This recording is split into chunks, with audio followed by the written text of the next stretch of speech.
Students, will start with our next lecture of retirement of partner. Now this is the third sum. Today I have taken a unsolved sum from your textbook. दो solved sum का ये हैं, अब ये unsolved sum मैं start कर रही हूँ. मुझे लगता है दो sum solved sum कर लिए बहुत है, अब unsolved sum करेंगे तो हमारे 2 वीक में ये चैप्टर जो है वो वाइंड अप हो जाएगा. तो क्या करेंगे, अब सम पढ़ के लेते हैं. पहले क्या लिखा है सम में? The balance sheet of Mama, Kaka and Baba who share their profit and losses in 4:3:3 respectively. Balance sheet दी है, एसेट साइड की पोस्टिंग करनी स्टार्ट करते हैं. सबसे पहले दिया है कैश. कैश आपको पता है, balance sheet asset side cash account. पहले कैश में यही लिख के रखती हूँ, कोई एडजस्टमेंट होगा तो ऐड माइनस करने के बाद में बाहर हम लिखते हैं. After cash if you can see we have sundry debtors. पहले ये अमाउंट लिखते हैं, इसका क्या करना है थोड़ी देर में हम डिसाइड करेंगे एडजस्टमेंट पढ़ने के बाद में. ओके तो कैश के नीचे डेटर्स. डेटर्स की अमाउंट है 5000 inner column. After debtor if you can see we have livestock. Again an asset. Debtors के नीचे जगह छोड़ के लाइफ स्टॉक. लाइफ स्टॉक की भी एडजस्टमेंट है तो inner column. After livestock if you can see we have motor car. फिर से एसेट, जगह छोड़ेंगे मोटर कार. मोटर कार की भी एडजस्टमेंट है तो अमाउंट पहले कॉलम में ही लिख के रखेंगे. मोटर कार के बाद में अगर हम देखते हैं तो हमारे पास एडजस्टमेंट में है, बैलेंस शीट में है फर्नीचर. एक लाइन छोड़ेंगे, लिखेंगे furniture. 17,500 in first column because we have an adjustment. Furniture के बाद में जो लास्ट थिंग आपको एसेट साइड में दिखाई दे रही है वो है हमारा प्लांट. प्लांट एसेट, एक लाइन छोड़ेंगे. प्लांट 22,500. चलिए हमने एसेट साइड की सारी पोस्टिंग कर ली एक आरडीडी छोड़ के. अब हम लाइबिलिटी की तरफ चलते हैं. लाइबिलिटीज में सबसे पहले दिया है सप्लायर. सप्लायर यानी कि हमारा क्रेडिटर्स, लेकिन जो नाम दिया है वही हम लिखेंगे सप्लायर्स. सप्लायर का दूसरा नाम होता है क्रेडिटर्स, तो टेंशन नहीं लेनी है नया वर्ड पढ़ के. नेक्स्ट दिया है लोन. Again liability, loan 5,000. उसके बाद में है हमारे पास जनरल रिजर्व. चलिए पार्टनर जा रहा है, रिजर्व रख के कुछ मतलब नहीं है तो हम क्या करेंगे पार्टनर्स में बांट देंगे. लेकिन पहले हम बैलेंस ब्रॉट डाउन की जगह बना दें, फिर हम जनरल रिजर्व लिखेंगे. जनरल रिजर्व है 6,250 जो आपको डिस्ट्रीब्यूट करना है इन द रेशियो 4:3:3. तो first one will get 2,500. Second one 1,875. 1,875. अगला क्या दिया है बैलेंस शीट में? कैपिटल मामा, काका, बाबा का. चलिए ये ट्रांसफ़र कर लेते हैं. 20,000, 15,000, 12,250. हार्डली मुझे लगता है 4 मिनट लगे नहीं हमको ये पोस्टिंग करने के लिए, उतने ही आगे लगेंगे, यानी कि ये फटाफट वाइंड अप हो जाएगा हमारा. काका रिटायर हो गए 1 अप्रैल 2018 को. पहला कंडीशन क्या था? The share of Kaka in goodwill of the firm is 2,700. Kaka का शेयर कितना है? 2,700 है. ओके तो जो रिटायर हो रहा है पार्टनर उसी के उसमें हम गुडविल का इफेक्ट डालेंगे. बाय गुडविल 2,700 काका का है.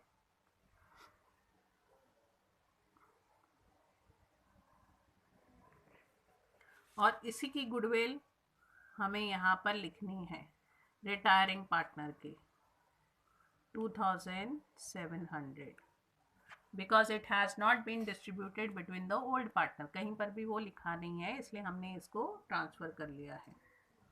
आगे दिया है फर्नीचर हमको डेप्रीसिएट करना है 10% से और मोटर कार 12.5% से। चलिए डेप्रीसिएशन कर लेते हैं।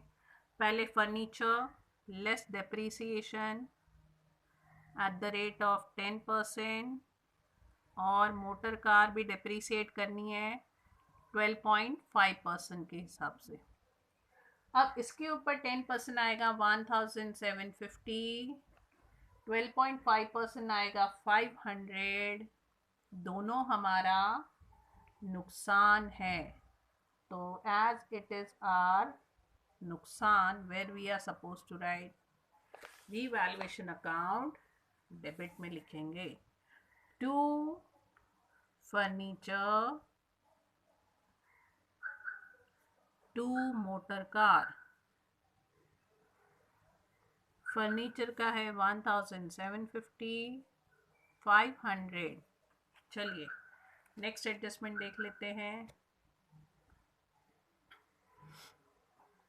लाइफ स्टॉक एप्रिसिएट करना है हमको 10% से और प्लांट 20% से। Okay, will do it. पहले लाइफ स्टॉक की तरफ चलते हैं। एड एप्रिसिएशन कितना है ये 10%, और प्लांट भी हमको यहाँ है हमारा प्लांट, ये भी एप्रिसिएट करना है बाय 20%। ओके, 10% आएगा 1250, 20% विल कम 4500, यहाँ आया 13,750, हियर वी गॉट 27,000। ये और ये दोनों हमारा फ़ायदा हो गया revaluation account credit side. Bye life stock, by plant.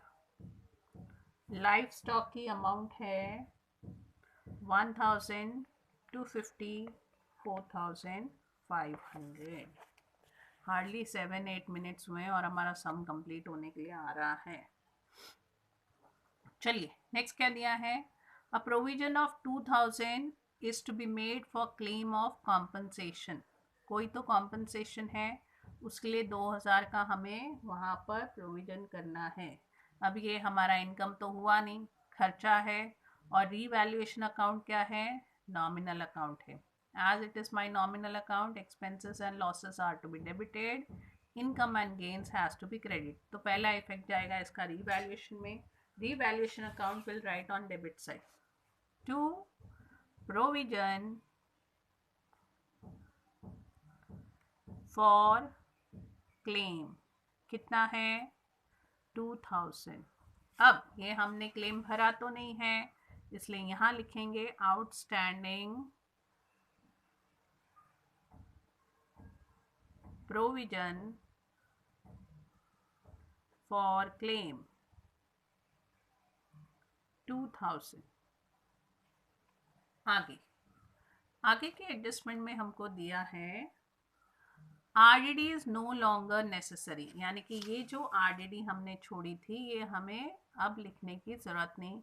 तो ये तो हमारा फ़ायदा हुआ है, तो यहाँ पर जो है वो 5000 का 5000 पूरा बाहर आ जाएगा, क्योंकि RDD रिक्वायर्ड नहीं है, और वो RDD जो बची हुई है वो हमारा प्रॉफिट हो गया, क्योंकि उतने पैसे हमारे बच गए, तो हम उसको क्रेडिट में लिखेंगे।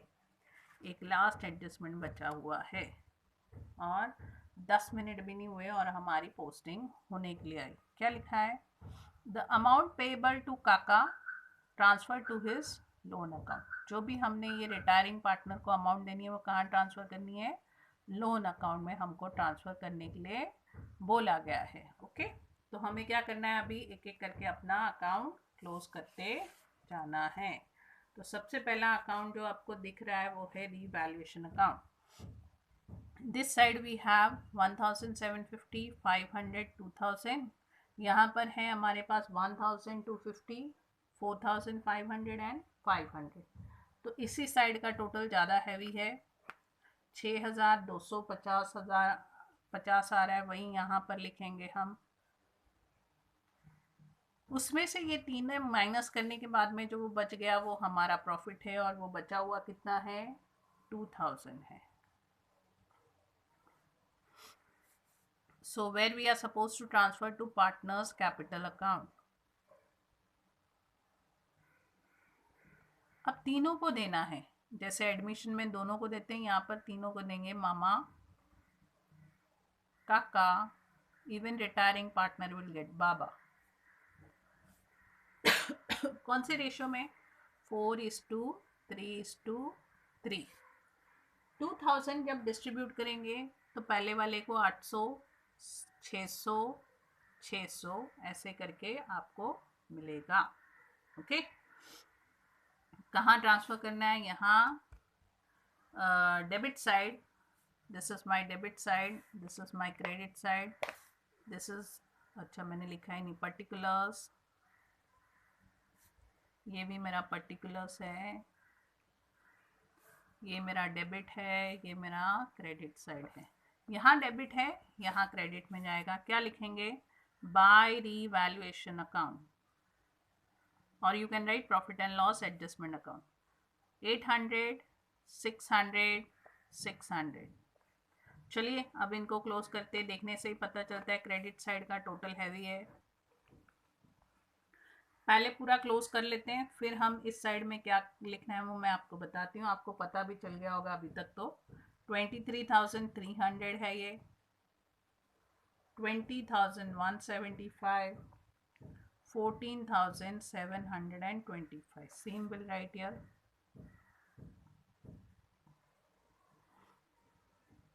20,175, 14,725। अब जो तो रिटायरिंग पार्टनर है उसका कहाँ ट्रांसफ़र करने के लिए बोला है, लोन अकाउंट में, तो हम उसके लिए हम लोन अकाउंट, कौन रिटायर हो रहा है, काका, तो ये 20,175 पूरा का पूरा लोन जाएगा। इसको कहाँ लिखना है, बैलेंस शीट में, क्या लिखेंगे, काकास लोन अकाउंट, कितना है, 20,175। अब बचे हुए दो पार्टनर, उनका एज यूजुअल आएगा टू बैलेंस कैरीड डाउन, पूरा का पूरा 23,300, 14,725। सेकेंड इफेक्ट, यहाँ पर कैपिटल अकाउंट करके कॉमन हेडिंग देनी है, जो कंटिन्यू कर रहे हैं, कौन कंटिन्यू कर रहा है, मामा और बाबा, 23,300 है, 14,725 है, टोटल हो गया 38,025। अब बैलेंस शीट क्लोज करेंगे, यहाँ पर है हमारे पास 38,025, 20,175, 7,000, 5,000 एंड 2,000। ऐड करने के बाद में टोटल आया हमारा 72,200, और कैश अकाउंट के साथ में तो कुछ भी नहीं आया, यानी कि यहाँ पर हमें कुछ करने की ज़रूरत नहीं, डायरेक्टली 4,500 बाहर लिखना है। 5,000 डेटर का भी आरडीडी कुछ लेस नहीं करना था, तो उतना ही अमाउंट आया, 13,750, 3,500 and then we have 15,750, 27,000 and the last one is 2,700, the retiring partners goodwill। इन सब का टोटल मिला के भी 72,200 आ रहा है। अब ये अनसॉल्व सम था टेक्स्ट बुक का आपका, आपको करना क्या है, जैसे आप हमेशा करते हो, लेक्चर ध्यान से व्यू करना है।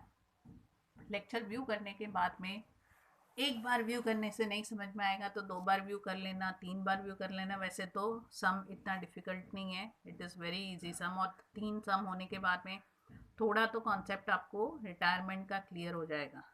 और हमने एडमिशन भी किया है, तो बहुत कुछ हम एडमिशन में सीख भी चुके हैं, एडमिशन में कैसे करते हैं वो हम सीख चुके हैं। Specially revaluation account, balance sheet, दोनों के इफ़ेक्ट सेम हैं। सिर्फ यहाँ पर क्या है अलग, गुडविल का इफ़ेक्ट अलग है, और यहाँ पर तीनों पार्टनर्स को हमने डिस्ट्रीब्यूट करना है। उसमें हम सिर्फ एग्जिस्टिंग पार्टनर को करते थे, जो न्यू पार्टनर आता था उसके लिए हम अलग से उसको कुछ नहीं देते थे, जहाँ पर उसका कुछ रिलेटेड होता था वहीं पर हम उसको देते थे। लेकिन यहाँ पर तीनों में आपको बराबर से डिस्ट्रीब्यूट करना है।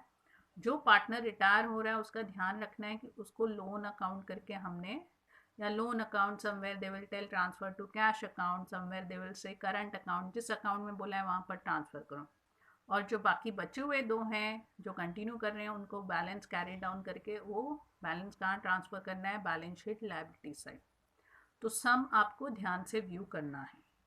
व्यू करने के बाद में उसको नोटबुक में सॉल्व भी करना है।